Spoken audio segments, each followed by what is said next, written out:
We want to begin with that big problem on Interstate 5, an overnight deadly crash on I-5 North. This is near Arena Boulevard. Yeah, and our very own News 10's Jeff Maher is live out there with Jeff.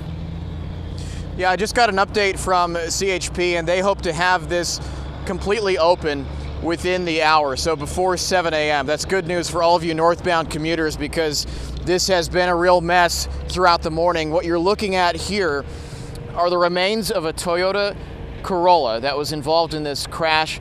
This driver was pronounced dead on the scene, a man in his 20s who was hit by a wrong-way driver. And as we move further left here, you can see what's left of that wrong-way driver's vehicle. That's a Volkswagen Jetta that was heading the wrong direction, heading south against northbound traffic, that caused this three-car accident that is backing up traffic for miles on northbound I-5. Let's go to some video that we shot throughout this morning. This started just before 2 this morning. We're not sure exactly why this driver was going the wrong direction on the freeway. CHP is actually still trying to determine that, still looking into whether or not alcohol was a factor. That wrong-way driver was going at a high rate of speed. We do know that. We don't know exactly how fast he was going, but the impact of the collision caused a debris field that spans 300 yards. And that wrong-way driver, who's just described as a male at this point, was taken to UC Davis Medical Center, where he is in serious condition. He has serious injuries, but as it stands right now, he did survive this crash. The other driver did not. And then there was a family of 5 in another vehicle that was clipped on their left end by this wrong-way driver. Fortunately, there was only one member of that family who complained of some minor injuries. Otherwise, we could have been talking about an even greater tragedy than we already are this morning. And as we look at the traffic that's backed up here on I-5, it is going at a snail's pace before Arena Boulevard. The closure of the remaining lanes extends all the way up to Del Paso. Earlier on this morning, there was a complete closure of 5, and all vehicles were being diverted onto Arena Boulevard. We are going to continue monitoring this. I talked with CHP about exactly what they need to do at this point, and you can see that the vehicles are being towed away. After that, the street sweepers are going to come in, and Caltrans will take care of the remaining debris field. That's why they do hope to have this open before 7 a.m., which will be a good thing for any of those commuters who are heading out after that point. Guys, back to you. And I'm going to toss it over now to Melissa Crowley. Melissa, for the drivers who are heading this way, they do have some options coming off of Arena Boulevard, I'd imagine. They do, Jeff, and you know, we're feeling right now for everyone involved in that crash, and also folks that are trying to maybe catch an early morning flight if you're traveling. We were talking about, too, the extent on that backup. It's more than 2 miles behind the accident, and it is starting to inch its way almost into downtown. And Jeff, you're saying there's another accident, perhaps due to all the volume of folks trying to exit off before that closure?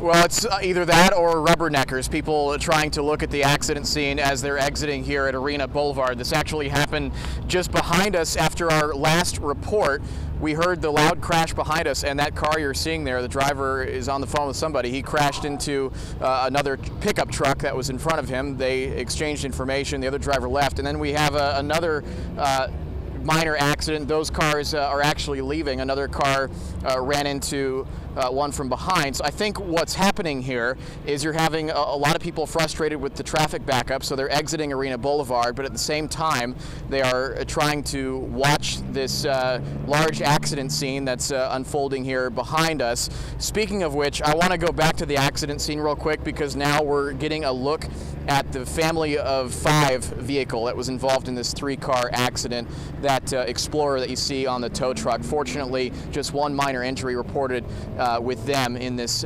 fatality wrong-way driver accident. But just another reminder to drivers, if you're heading out in this commute, just keep your eyes on the road as you pass this accident scene. Back to you.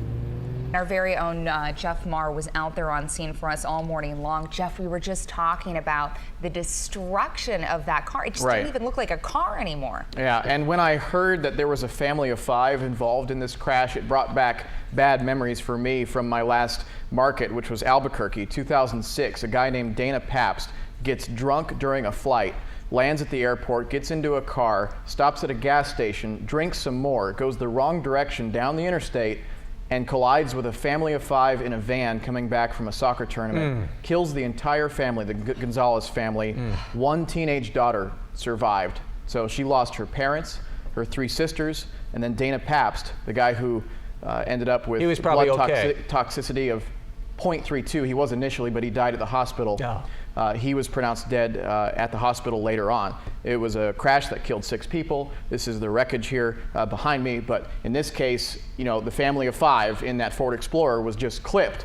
It was just a minor injury, but it just brought back those haunting images of just how close it could have been. And still in this case, a tragedy with that man in his 20s who died. Hey, he's minding his own business. It's 2 o'clock in the morning. You figure, what's the big deal? And all of a sudden you see headlights coming towards you. You don't know how to react. And I talked to the sergeant on scene about when you're going down the highway and a car is coming towards you the wrong direction and what kind of reaction time you had. You said at least 60 miles per hour.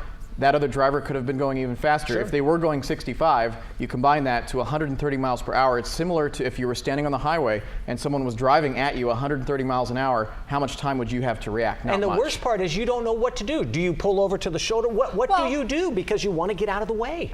I think initially you hit your brakes, right, Kate?